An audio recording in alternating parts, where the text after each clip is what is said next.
Iako zvanično ljetna turistička sezona počinje 15. jula, sudeći po gužvama na graničnim prelazima sa Bosnom i Hercegovinom, ljetna turistička sezona je uveliko počela.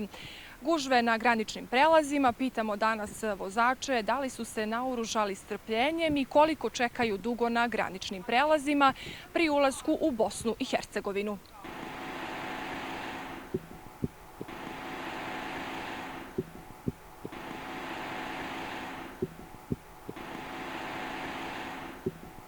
Pa sat vremena, možda čak i malo više. Sigurno. Odakle dolazite? Apatin, Sombor. Došli smo s one strane od Zlatibora, pa smo da ne idemo istim putem, ali možda smo i pogriješili. Možda smo trebali ići na ovaj novi autoput što je otvoren. Ali dobro, ajde, šta je tu je. Bilo je i gore. Znalo je biti gore. Da. A gdje putujete? Gdje ste se zaputili?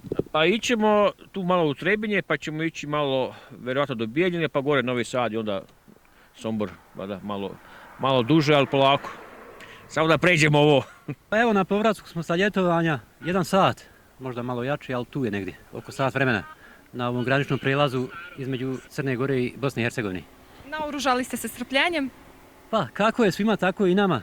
Malo ima pića nekog hladnog, za osvježit se i to je to. Iz Sombora, odnosno iz Apatina, iz Vojvodine, iz Srbije. Počekamo sad već nekih preko 30 minuta sigurno. Moglo bi malo i da bude brže s obzirom na sezonu, ali ok, idemo prema Trebinju, malo turistički da obiđemo i uglavnom sve je ok, sem ovih gužve.